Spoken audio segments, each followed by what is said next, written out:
Bonjour les amis, je suis de retour. Aujourd'hui, on va évoquer encore une partie avec le philosophe de langage Jean Austin, succès, échec, et notamment avec les actes performatifs. Nous avons dans le titre, selon Jean Austin, succès, échec et les contraintes réalisées lors de l'exécution des actes performatifs. Oui, bien sûr, abonnez-vous, d'accord, pour qu'on puisse aller plus loin et partager avec vous toutes les informations utiles. Rappel, il est évidemment impossible d'évaluer les performatifs en termes de vérité ou de fausseté, car avant, on a parlé de vérité-fausseté, mais avec la progression de la théorie de Jean Austin, on trouve qu'elle est en vain, d'accord, de travailler encore avec vérité fausseté. Ils ne peuvent être jugés qu'en termes de réussite ou de ratage, c'est-à-dire soit on va dire un acte réussi ou un acte raté, au ratage de l'acte, en termes de succès, bonheur et d'échec, malheur. Les performatifs correspondent à l'accomplissement institutionnel. N'oubliez pas, pardon, il y a toujours un accomplissement institutionnel au niveau des institutions. Lorsqu'on fait la promesse, par exemple, je jure que je vais dire ou je dis la vérité, rien que la vérité au tribunal. Par exemple, les actes, par exemple, de mariage, j'accepte, j'accepte pas. C'est toujours c'est-à-dire on donne, ce sont des actes à l'intérieur des institutions, encore au sein des institutions. Ce principe impose, selon Austin, 6 contraintes. Nous aurons, on va voir 6 contraintes. Faute de quoi le performatif aboutit à un échec. Examinons ces contraintes illustrées par les 2 actes bien connus choisis par Austin, le mariage et la promesse. C'est-à-dire, on va mettre l'accent sur le mariage et la promesse. Premièrement, il doit exister une procédure reconnue par convention, dotée par convention d'un certain effet et comprenne l'énoncé de certains effets et comprenne l'énoncé de certains mots par certaines personnes, circonstances. On va voir un exemple pour comprendre cela. D'accord, nous avons ici, il doit exister une procédure reconnue par convention, c'est-à-dire une procédure connue. La procédure de mariage et ses effets. Il existe une procédure institutionnelle prévoyant une série de dispositions qui, une fois appliquées, mènent à la conclusion d'une union entre 2 personnes, c'est-à-dire la procédure de mariage, il est connu chez tout le monde. On ne parle pas d'une procédure nouvelle. Je ne sais pas, parfois il y en a des stéréotypes, il y en a des choses qui ne sont pas connues chez tout le monde. Mais on parle de la procédure de mariage. Tout le monde connaît comment se passe au pastel la procédure de mariage, soit chez les musulmans, soit chez les chrétiens, mais on va mettre l'accent chez les chrétiens, car ce sont des théories américaines et parfois on va passer aux théories françaises, c'est-à-dire entre français et américain. La procédure de la promesse et ses effets. Il existe une convention humaine qui veut que lorsque je dis je promets, je m'engage à accomplir ultérieurement l'acte que je vais mentionner. C'est pour cela on va voir, d'accord, pourquoi ces contraintes s'imposent, car il y a aussi le mensonge. Parfois on promet quelqu'un mais on ne le fait pas. C'est pour cela ces contraintes interviennent. La procédure de la promesse et ses effets, il existe une convention humaine qui veut que, lorsque je dis je promets, je m'engage à accomplir ultérieurement l'acte que je vais mentionner. 2. C'est-à-dire, on a déjà parlé, au début, il faut avoir une procédure conventionnelle. Les personnes et circonstances particulières. On va voir qu'est-ce que ça veut dire, la deuxième contrainte. Les personnes et circonstances particulières doivent être celles qui conviennent pour qu'on puisse invoquer la procédure en question. C'est-à-dire il faut avoir c'est-à-dire des personnes en relation avec cette procédure. Exemple, seul l'officier de l'état civil ou le curé peut procéder à un mariage. Quelqu'un qui est déjà marié ne peut pas se marier On ne peut pas marier, d'accord, un couple de chimpanzés, par exemple. Ça, c'est juste à titre d'exemple. La cérémonie de mariage doit se dérouler pardon, dans le lieu prévu. D'accord, ici, il n'y a pas d'elle. Dans le lieu prévu. La mairie, l'église, par exemple, pour nous, c'est à la maison, parfois la mosquée pour c'est-à-dire les immigrés, etc. C'est-à-dire il faut respecter le lieu. Au début, il faut avoir une procédure connue, d'accord, signée par convention. Il y a aussi la deuxième chose, c'est-à-dire il faut avoir, c'est-à-dire des personnes concernées, les personnes concernées et le lieu concerné.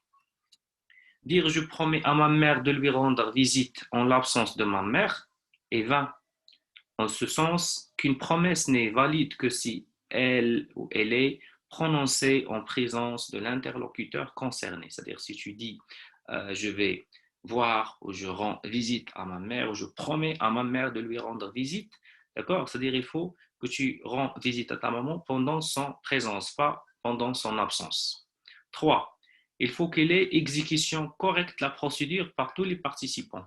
C'est-à-dire il faut respecter l'exécution de la procédure. C'est-à-dire qu'il faut que l'exécution soit correcte. Ce n'est pas, par exemple, le marié qui va dire l'époux, parfois l'épouse qui va dire on compte faire cela et moi j'accepte et toi aussi tu vas accepter car moi j'accepte. C'est-à-dire on ne va pas entrer dans des choses qui n'ont pas de sens. L'officier de l'état civil ne peut être ivre, c'est-à-dire il ne peut pas être dans un état d'ivresse, ni personne d'autre. L'officier de l'état civil doit lire dans l'ordre adéquat, c'est-à-dire correctement, certains articles de loi et non d'autres, c'est-à-dire il va lire l'article de loi concernant le mariage et pas concernant un crime et pas concernant, je ne sais pas, autre chose. Les mariés doivent tout dire, c'est-à-dire ils doivent dire tout, c'est-à-dire jusqu'à arriver à oui, j'accepte, c'est-à-dire j'accepte de me marier avec, jusqu'à la fin. Au moment approprié, c'est-à-dire au moment approprié, pas la veille, pas le lendemain, pas la semaine prochaine, c'est-à-dire le moment approprié, opportun. Les témoins doivent signer l'acte de mariage au moment prévu, c'est-à-dire ils doivent aussi signer, pas dire ah, je vais réfléchir, je reviens à la maison, je vais revenir après, etc. Non, c'est-à-dire toujours les témoins doivent signer l'acte de mariage au moment prévu. Quatrièmement, il faut qu'il y ait exécution intégrale, c'est-à-dire exécution générale, c'est-à-dire pas on exécute, on applique certains actes et pour l'autre, c'est-à-dire la suite, c'est après. Il faut qu'il y ait exécution intégrale de la procédure par tous les participants. On donne exemple. Les mariés doivent assister à la cérémonie dans sa totalité. Les témoins ne peuvent pas partir avant d'avoir signé l'acte de mariage. C'est-à-dire, nous ne pouvons pas dire on est dans une fête, cérémonie de mariage, et les participants, c'est-à-dire les témoins, et ils partent et ils disent bah, ça va,